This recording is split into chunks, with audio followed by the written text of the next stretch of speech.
તમારી સાથે શેર કરીશ સાંજ માટે ફક્ત 20 મિનિટમાં તૈયાર થતી થાળીની રેસીપી। તો આ થાળીમાં આપણે લીલા વટાણા સાથે વઘારેલો ભાત તૈયાર કરશું, જેમાં ભાતના વઘારમાં એક ગ્રીન પેસ્ટ ઉમેરીને તેને એકદમ ટેસ્ટી તૈયાર કરશું।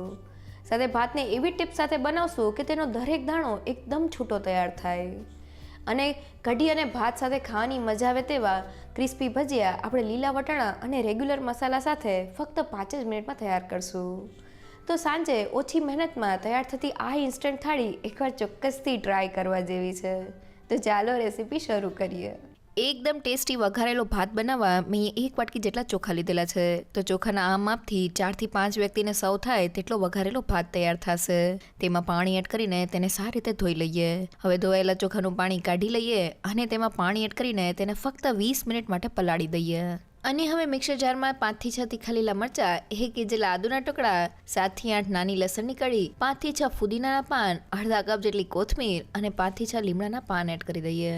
હવે 1 થી 2 ચમચી જેટલું પાણી એડ કરીને બધી જ વસ્તુને ગ્રાઇન્ડ કરી લઈએ। તો બધી વસ્તુ ગ્રાઇન્ડ થઈને આ રીતની ગ્રીન પેસ્ટ તૈયાર થઈ ગઈ છે। આ પેસ્ટ સાથે વઘારેલો ભાત એકદમ ટેસ્ટી બને છે।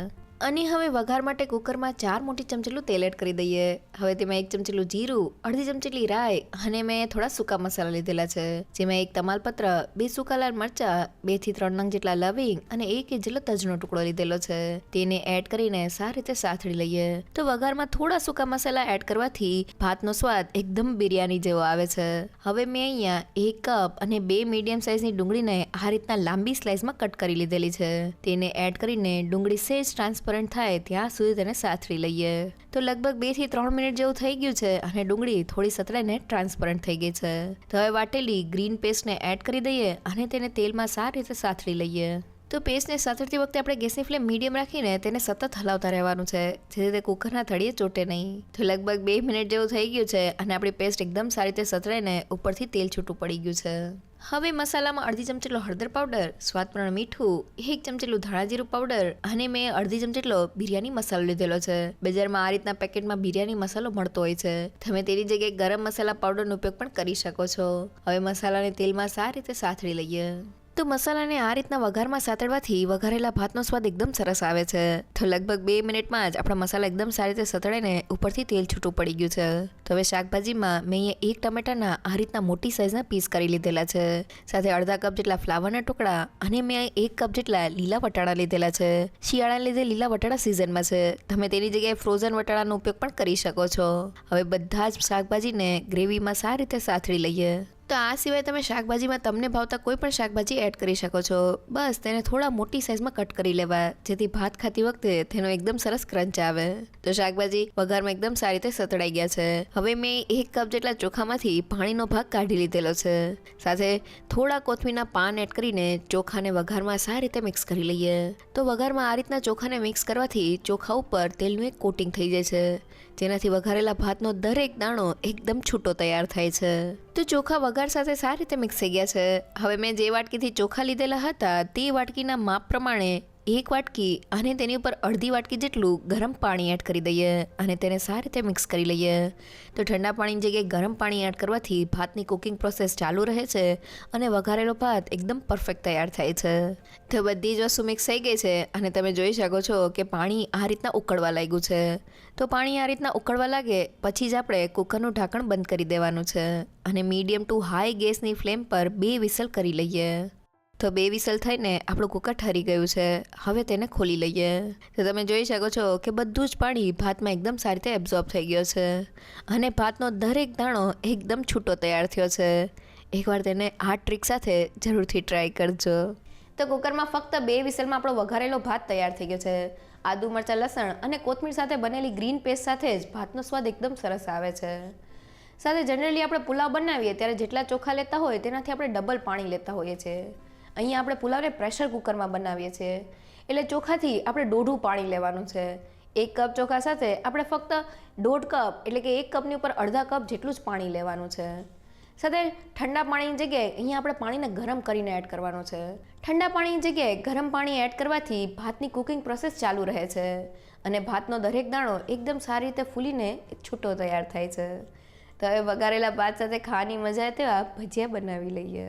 હવે ભાત અને કઢી સાથે ખાવાની મજા આવે તેવા ભજીયા બનાવવા માટે મિક્સર જારમાં 2 થી 3 નંગ જેટલા તીખા લીલા મરચાં, 5 થી 6 લસણની કળી, 1 ઇંચ જેટલા આદુના ટુકડા અને 1 ચમચેલું જીરું એડ કરી દઈએ. સાથે મેં અહીંયા 1 કપ જેટલા લીલા વટાણા લીધેલા છે. તો આ બધી જ વસ્તુને આપણે અધકચરી પીસવાની છે. તો કોઈ પણ જાતના પાણીને એડ કર્યા વગર મિક્સર જારનું ઢાંકણ બંધ કરી દઈએ અને મિક્સરને આ રીતના રિવર્સ બાજુ એટલે કે પલ્સ ઉપર ચાલુ બંધ કરતા જઈને તેને ગ્રાઇન્ડ કરી લઈએ. હવે ઢાંકણ ખોલીને જોઈએ તો તમે જોઈ શકો છો કે બધી જ વસ્તુ આ રીતની અધકચરી પીસાઈ ગઈ છે. તો હવે તેને મિક્સિંગ બાઉલમાં એડ કરી દઈએ. સાથે મેં અહીંયા 1 મીડિયમ સાઇઝની ડુંગળીને આ રીતના લાંબી સ્લાઇસમાં કટ કરી લીધેલી છે. સાથે અડધા કપ જેટલા કોથમીરના પાન અને મસાલામાં અડધી ચમચેલા અજમાને હાથેથી ક્રશ કરીને એડ કરી દઈએ. સાથે 1 પિંચ જેટલી હિંગ અને 2 મોટી ચમચેલા સફેદ તલ એડ કરી દઈએ. સાથે 1/4 ટીસ્પૂન જેટલો હળદર પાવડર, સ્વાદ પ્રમાણે મીઠું અને ભજીયા ફૂલેલા બને તેના માટે 1 પિંચ જેટલો બેકિંગ સોડા એટલે કે ખાવાનો સોડા એડ કરી દઈએ. અને તેને એક્ટિવેટ કરવા માટે તેની ઉપર 1 ચમચ જેટલો લીંબુનો રસ એડ કરી દઈએ અને બધી જ વસ્તુને મિક્સ કરી લઈએ. તો બધી જ વસ્તુ એકદમ સારી રીતે મિક્સ થઈ ગઈ છે. હવે મેં જે વાટકીથી વટાણા લીધેલા હતા તે વાટકીના માપથી 1 વાટકી જેટલો ચણાનો લોટ લીધેલો છે. તેને થોડો થોડો એડ કરતા જઈને મિક્સ કરી લઈએ. તો લોટ એકદમ સારી રીતે મિક્સ થઈને મિક્સરમાં ભળી ગયો છે. હવે તેની ઉપર ફક્ત 1 થી 2 ચમચ જેટલું પાણી આ રીતના સ્પ્રિંકલ કરી લઈએ અને તેને સારી રીતે મિક્સ કરી લઈએ. તો બધી જ વસ્તુ એકદમ સારી રીતે મિક્સ થઈને આપણું ભજીયા માટેનું મિક્સર ફક્ત 2 મિનિટમાં તૈયાર થઈ ગયું છે. તો હવે તેમાંથી ભજીયા બનાવવા માટે મેં અહીંયા હાથને થોડો પાણીવાળો કરી લીધેલો છે. થોડું મિક્સર હાથમાં લઈને તેને આ રીતનો રાઉન્ડ શેપનો બોલ બનાવી લઈએ અને હવે તેને ગરમ તેલમાં એડ કરી દઈએ. તો શરૂઆતમાં આપણે ગેસની ફ્લેમ હાઈ રાખવાની છે જેથી ભજીયા એકદમ સરસ તેનો શેપ લઈ લઈએ. તો થોડી જ વારમાં આપણા ભજીયા તેલમાં આ રીતના ઉપર આવી ગયા છે. તો હવે ગેસની ફ્લેમ મીડિયમ કરીને તેને બંને બાજુથી ક્રિસ્પી કરી લઈએ. તો લગભગ 4 થી 5 મિનિટ જેવું થઈ ગયું છે અને ભજીયા બંને બાજુથી એકદમ સારી રીતે તળાઈને ઉપરથી ગોલ્ડન બ્રાઉન અને ક્રિસ્પી થઈ ગયા છે. તો હવે તેને ઝારામાં લઈ લઈએ. તો આપણે એકદમ કુરકુરા ભજીયા તૈયાર થઈ ગયા છે. અહીંયા ભજીયાને આપણે લીલા વટાણા સાથે બનાવેલો છે.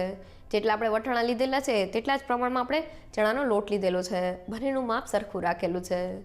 સાથે અહીંયા ભજીયાનું બેટર આપણે થોડું થીક રાખવાનું છે કારણ કે આપણે ભજીયાને ક્રિસ્પી તૈયાર કરવાના છે. જો અહીંયા આપણે બેટરને ઢીલું કરી દેશું તો ભજીયા ક્રિસ્પી તૈયાર નહીં થાય.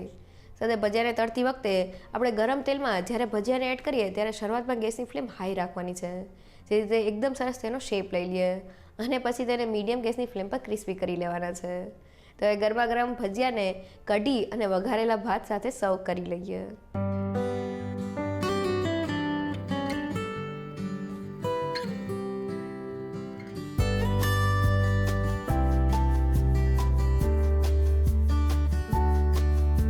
તો ફક્ત 20 મિનિટમાં આપણી એકદમ ઇન્સ્ટન્ટ બનતી થાળી તૈયાર થઈ ગઈ છે.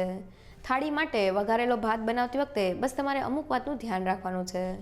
પહેલી એ કે તમે જેટલા ચોખા લેતા હોય તેનાથી તમારે દોઢું જ પાણી લેવાનું છે કારણ કે આપણે ભાતને પ્રેશર કુકરમાં બનાવીએ છીએ.